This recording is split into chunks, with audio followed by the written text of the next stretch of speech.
الفكر يا إنسان لو أطلقته متأملا في قدرة الرحمن আল্লাহ তাআলা বলছেন কুল হুয়াল্লাযী আনশাকুম, আল্লাহ তাআলা যিনি তোমাদেরকে সৃষ্টি করছেন, ওয়া জাআলা লাকুমুস সামআ ওয়াল আবসারা ওয়াল আফিয়া, তোমাদেরকে কান দিবেন, তোমাদের চোখ দিবেন, তোমাদের কলব দিবেন। সুবহানাল্লাহ। আল্লাহ তাআলা বলছেন এই যে পাখিকে এই আকাশের মধ্যে, শূন্য আকাশের মধ্যে কে আটকায় রাখছে? আল্লাহ। তাহলে এই চোখ দিয়ে আল্লাহ তাআলাকে চিনছে না সে? আল্লাহ তাআলার কুদরত দেখে দেখে আল্লাহর মহব্বত তৈরি হয়েছে অন্তরের মধ্যে, আল্লাহর ভালোবাসা অন্তরের মধ্যে জাগছে, আল্লাহর দ্বীনের মহব্বত তৈরি হয়েছে, জান্নাতের পথে সে চলতে শুরু করছে। এরপরে আল্লাহ তাআলা যে কথাটা বলছে সবচেয়ে গুরুত্বপূর্ণ, এটা ওয়া জাআলা লাকুমুস সামআ ওয়াল আবসারা ওয়াল আফইদা, আল্লাহ তাআলা তোমাদের কলব দিবেন, কলব দিবেন। এবং এক আয়াতের মধ্যে আল্লাহ বলেন আফালা ইয়াতাদাব্বারুনাল কুরআন আম আলা কুলুবিন আকফালুহা, কেন তারা কি কোরআন নিয়ে গবেষণা করে না? গবেষণাটা কি দিয়ে হবে? কলব দিয়ে হবে না? বলেন, গবেষণাতে কি দিয়ে হবে? কলব দিয়ে হবে না? নাকি তাদের অন্তরের মধ্যে তালা লাগাই দেওয়া হয়েছে? আল্লাহ তাআলা বলতেছেন তারা আমার এই কোরআন নিয়ে গবেষণা করে না কেন? কে তাদেরকে বাধা দিল গবেষণা করতে? কে বাধা দিল তাকে? তাহলে গবেষণা যেহেতু করে না, তাহলে বোঝা গেল তার অন্তরের মধ্যে কি পড়ছে? তালা তালা পড়ছে। শয়তান তাদের অন্তর তালা দিয়ে দিয়েছে। আমার ভাইরা, আমরা বলি বুঝি যে আচ্ছা এই কোরআন আল্লাহ তাআলার কিতাব, এটা আমরা বোঝার দরকার নাই, এটা মনে হয় হুজুররাই শুধু বুঝবে, আমাদের এগুলো আসলে অনেক দূরের বিষয়। আল্লাহ তাআলা এখানে কি বলতেছে আমাকে? আল্লাহ তাআলা আমাকে লক্ষ্য করে বলছেন। বলেন, আল্লাহ তাআলা আমাকে লক্ষ্য করে বলছেন না? আমরা চিন্তা করি যে এইগুলা সবসময়। আর আমরা এই যে বর্তমান মুসলিম সমাজের মধ্যে সবচেয়ে ভয়ঙ্কর একটা ফিতনা হচ্ছে, আমরা মনে করি বাচ্চাদেরকে কোরআন শেখাবো, ঠিক আছে, অনেকে তো এইটাও, এই অনুধাবনটাও নাই বাচ্চাদেরকে, আমার বাচ্চাকে কোরআন শেখাইতে হবে, এই অনুধাবন নাই অনেকের। আর যাদের ভিতরে একটু অনুধাবন আছে আমার বাচ্চাকে কোরআন শেখাবো, চিন্তা করে আচ্ছা বাচ্চাটা ঠেকে ঠেকে যদি কোরআনটা পড়তে পারে আমার দায়িত্ব শেষ। আমার কথা বুঝেন? চিন্তা করে কি আমার বাচ্চারা তো ঠেকে ঠেকে কোরআন পড়তে পারে, আমার দায়িত্ব, এটা দায়িত্ব ছিল, এতটুকু দায়িত্ব ছিল। এক একটা বাচ্চাকে তো আমাদের মুসলিম সমাজের বর্তমানে এই এখন সমস্যাটা, কিন্তু আগে এমন ছিল না। আমাদের মুসলিম সমাজে এমন এত অধপতিত ছিলাম না আমরা। প্রত্যেকটা বাচ্চা কোরআন পড়তে পারে, প্রত্যেকটা বাচ্চা কোরআনের তর্জমা করতে পারে, হাদিস পড়তে পারে, হাদিসের তর্জমা, এটা তো একবারে বেসিক বিষয় এক একটা বাচ্চার জন্য। মুসলিম বাচ্চা, সে মুসলিম বাচ্চা কোরআন পড়তে পারবে না? অসম্ভব বিষয় না? বলেন, অসম্ভব বিষয় না? অসম্ভব বিষয়। আমরা মনে করি একজন হুজুরের কাছে দিয়ে দিলাম, একটু 1 ঘন্টা পড়াইলো প্রতিদিন, একটু একটু পরে কোনো মতে টিকে টিকে কোরআনটা পড়তে পারলে আমি মনে করি হা আমার বাচ্চা কোরআন খতম দিছে। আরে ভাই, এটা ভালো জিনিস, কোরআন খতম দিছে। আপনার দায়িত্ব কি এতটুকু ছিল নাকি? একটা বিশাল ছিল।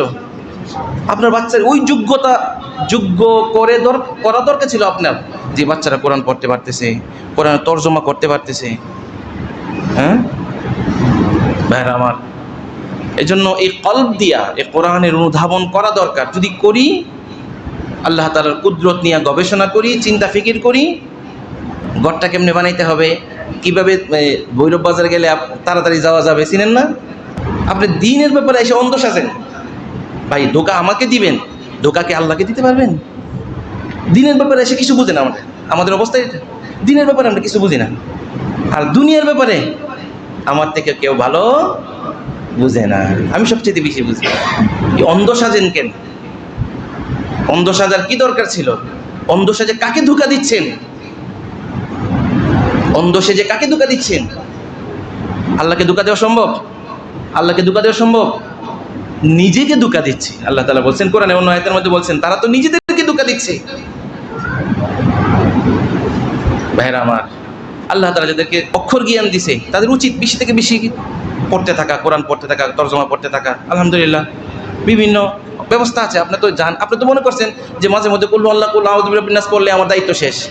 এই পুরা কোরআন তো আপনার দায়িত্ব ছিল পড়া। এই কোরআনের মধ্যে আল্লাহ তাআলা আপনাকে কি বলতেছে, আমাকে কি বলতেছে, সবগুলো আপনার জানা দরকার ছিল। আলেমের কাজ না সেটা, আপনার সব প্রত্যেকের দায়িত্ব এটা। আমার প্রত্যেক বাচ্চাকে এইগুলো শেখানো আমার দায়িত্ব, যেহেতু আমি পালন করতেছি না, আল্লাহর কাছে আমাকে ধরা খেতে হবে। আপনার বাচ্চাকে আলেম বানান না বানান সেটা আমরা বলতেছি না, তো আপনার বাচ্চার ন্যূনতম এতটুকু যোগ্যতা থাকা দরকার ছিল, নির্ভুলভাবে কোরআন পড়তে পারে, কোরআনের তর্জমা করতে পারে। এটার জন্য বেশি যোগ্যতার খুব দরকার না, সাধারণ কিছু হয়ে চেষ্টা করলেই পারে। ভাইরা আমার, এই জন্য আল্লাহ তাআলা বিশেষ 3টা নিয়ামতের কথা বলছেন। বুঝছেন তো বিষয়টা? 1 নাম্বার, আল্লাহ তাআলা তোমাদেরকে কান দিছেন। সৃষ্টি করছেন, তোমাদের ছেড়ে দিয়েছে, বিষয়টা এমন না। সৃষ্টি করার পরে আল্লাহ তাআলা তোমাদেরকে কান দিছেন। আল্লাহ তাআলার কুদরত সেটা এই কানের মাধ্যমে শুনে শ্রবণ করে আল্লাহ তাআলাকে তুমি খুঁজে পাও। আল্লাহ তাআলা তোমাদেরকে চোখ দিছে, চোখ দিয়ে আল্লাহ তাআলার কুদরত দেখে দেখে আল্লাহ তাআলা পর্যন্ত তুমি পৌঁছতে পারবে। আল্লাহ তাআলা তোমাদের কলব দিছে, আল্লাহ তাআলার দ্বীন, আল্লাহর কোরআন, আল্লাহ তাআলার কুদরত নিয়ে গবেষণা করে করে আল্লাহর রাস্তা পর্যন্ত পৌঁছার জন্য। অন্ধ বিশ্বাসী হওয়া ভালো না ভাই। এই বিষয়ে অন্ধবিশ্বাস, হ্যাঁ ঠিক আছে, আলহামদুলিল্লাহ আমরা তো আখিরাতের বিষয়ে আল্লাহ তাআলার উপর অন্ধবিশ্বাস করি, বাকি সব বিষয়ে এই যে একটু আগে বললাম যে দ্বীনের ব্যাপারে এসে অন্ধ সাজি আমরা, না, এটা ভালো না। আপনি কোরআন পড়েন, কোরআন শেষ করেন, কোরআন তাফসীর পড়েন। এখন আমাদের হাতের নাগালে এগুলো আছে, কিন্তু আমরা এগুলো পড়ি না। আমরা ভাবি আমরা এটাকে কোরআনকে বানিয়ে নিছি তাবিজের কিতাব। বলেন, কোরআনকে আমরা কি বানিয়ে নিছি? তাবিজ লেখার কিতাব। আর কোরআনকে বানিয়ে নিছি মা বাপ মারা গেলে হুজুর আসবে, আয়সা একটা খতম করে দিবে, আল্লাহর কাছে কি করে দিব? দোয়া করে দিব, শেষ, দায়িত্ব শেষ। এইটাই কি কোরআনের কাজ ছিল? বলেন, এটা কি কোরআনের কাজ ছিল? না। এতটুকু দায়িত্ব, হ্যাঁ এটাও ভালো কাজ, এটাকে আমি না করতেছি না, এটাও ভালো কাজ, কিন্তু আপনার তো এটা না মূল। এ কোরআন আপনার পড়ার দরকার। আল্লাহ তাআলা পাঠাইছে আপনার পড়ার জন্য, বোঝার জন্য, চেষ্টা করার জন্য। ভাইরা আমার, কথাগুলো একটু মনে হয় বেশি বলে ফেলতেছি, হ্যাঁ কষ্ট ভাই, এটা বিষয়টা আমাদের মুসলিম সমাজের মধ্যে আমরা এত অবস্থা এমন, কোরআন আমাদের সাথে সম্পৃক্ত নয়, আল্লাহ তাআলার কুদরতের সাথে আমাদের অন্তর নিয়ে ভাবিও না, এগুলো দরকার, বুঝিও না।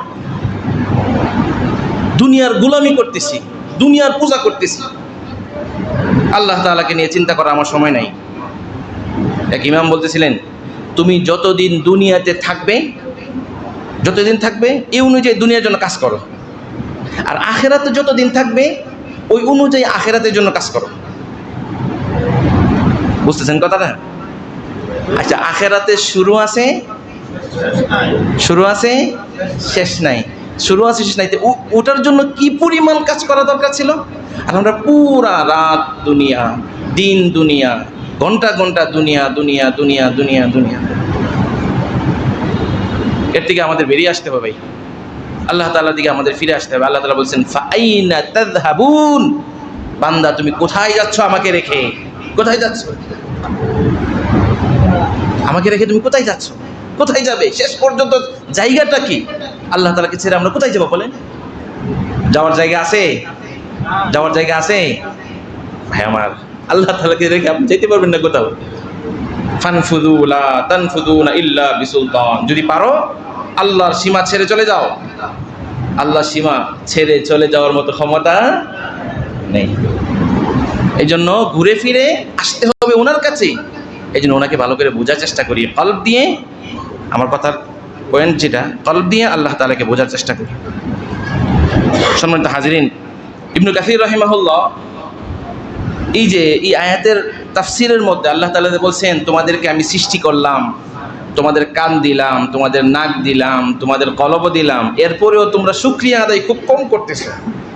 এই আয়াতের তাফসিরে ইবনে কাসির রাহিমাহুল্লাহ বলছেন, ফি তাআতিহি ওয়ামতিসালি আওয়ামিরিহি ওয়াজতিনাবিন নাওয়াহি, যে আল্লাহ তাআলা যে নির্দেশগুলো তোমাদেরকে দিবেন, সেই নির্দেশগুলোর পালনের ব্যাপারে আল্লাহ তাআলা যে বিষয়ে তোমাদেরকে নিষেধ করছেন সেগুলো থেকে দূরে থাকার ব্যাপারে আল্লাহ তাআলার কৃতজ্ঞতা তোমরা খুব কম করো।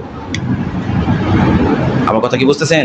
আল্লাহ তাআলার কৃতজ্ঞতা তোমরা খুব কম করো মানে কি? মানে হচ্ছে আল্লাহর যত নির্দেশ আছে সেই নির্দেশ পালনের ব্যাপারে, আল্লাহ যে বিষয়ে তোমাদেরকে নিষেধ করছেন সেই নিষেধাজ্ঞা বিষয় থেকে দূরে থাকার ব্যাপারে আল্লাহ তাআলার কৃতজ্ঞতা তোমরা খুব কম করতেছো। এখন এটার মধ্যে থাকবে নাকি বাড়াইতে হবে? বেশি আল্লাহ তাআলার ইবাদত বন্দেগীর দিকে আমাদের বেশি থেকে বেশি আগে আসতে হবে। এবং আল্লাহ তাআলা যে আমাদেরকে যে নিয়ামতগুলা দিয়েছেন, প্রত্যেকটা নিয়ামত, আমরা এখানে তো কয়েকটা নিয়ামতের কথা বললাম, কানের নিয়ামতের কথা বললাম, চোখের নিয়ামতের কথা বললাম, কলবের নিয়ামতের কথা বললাম। এছাড়া প্রত্যেকটা বিষয়ে আল্লাহ তাআলা যত নিয়ামত আমাদেরকে দিছে, নিয়ামতগুলোকে ছোট না করা, নিয়ামতগুলোকে বড় করে দেখা। বুঝছেন? আল্লাহ তাআলা নিয়ামতগুলো যদি আমি বড় করে দেখি, তাহলে আল্লাহর মহব্বত আমার অন্তরে কি হবে? বাড়বে। আর আল্লাহ তাআলা বিশাল বিশাল নিয়ামত দিচ্ছে, এটাকে আমি ছোট মনে করি, আল্লাহর মহব্বত আমার অন্তরে আসবে না তো? আসবে নাকি? হাদিসের মধ্যে রাসূলুল্লাহ সাল্লাল্লাহু আলাইহি সাল্লাম বলছেন, উনজুরু ইলা মান হু আসফাল মিনকুম, দুনিয়াবি এই যে নাজ নিয়ামতের ব্যাপারে তোমার থেকে যারা নিচু মানের আছে, তোমার থেকে যারা কি আছে নিচের, তোমার লেভেল থেকে নিচের লেভেলের যারা আছে তাদের দিকে তাকাও, তাইলে তোমার অন্তরটা ক্রিয়ায় ভরে যাবে। তুমি তোমার উপরস্থ যে আছে দুনিয়ার ধন সম্পদের বিবেচনায়, তার দিকে তুমি কি করো না, তাকায়ও না, তাইলে তুমি হতাশ হয়ে যাবে। আয় আয় আয়, কিছুই তো পেলাম না, আমার ভাই অনেক কিছু, আমার তো কিছু হইলো না। এই যে তিনটা নিয়ামত তো বলাই হলো, বাকি অন্য যত নিয়ামত আছে আল্লাহ তাআলা আমাদেরকে দিয়ে রাখছেন, ধন সম্পদের নিয়ামত, আওলাদের নিয়ামত, আমওয়ালের নিয়ামত, সবগুলোর ব্যাপারে আল্লাহ তাআলাকে বেশি থেকে বেশি স্মরণ করার চেষ্টা করবো এবং আল্লাহকে শুকরিয়া আদায় করার চেষ্টা করবো। আল্লাহ আপনি আমাকে অনেক দিছেন, আল্লাহ আপনি আমাকে অনেক দিছেন, আল্লাহ তাআলা তো আমাকে হাত দিছে, আল্লাহ তাআলা অনেক বান্দার কি নাই, কি নাই, হাত নাই। আল্লাহ আমাকে চোখ দিছেন, আল্লাহর অনেক বান্দার কি নাই, চোখ নাই। আল্লাহ আমাকে পা দিছে, আল্লাহর অনেক বান্দার কি নাই, পা নাই। সুবহানাল্লাহ। আল্লাহ তাআলা আমাকে কত বড় নিয়ামত রাখছে। পিজিতে যারা যান, দেখেন অবস্থা, গেলে তো ইমান বাড়ে না, গেলে ইমান বাড়ে না। হসপিটালে গেলে ইমান, যদি ওই চিন্তা যদি আমার থাকে, আমার ইমান বাড়বে। আল্লাহ তাআলা এই যে মানুষগুলা হাত নাই, পা নাই, পড়ে আছে, মাথার মধ্যে অবস্থা খারাপ, মাথা ফেটে গেছে, ছিঁড়ে গেছে, অঙ্গহানি হয়ে গেছে। সুবহানাল্লাহ। এই জন্য ভাই আল্লাহ তাআলার এই নিয়ামতের ব্যাপারে আল্লাহ শুকরিয়া আদায় করতে হবে বেশি থেকে বেশি, তাহলে আল্লাহর মহব্বত আমার অন্তরে বাড়বে, আমার ইমান তরতাজা হবে।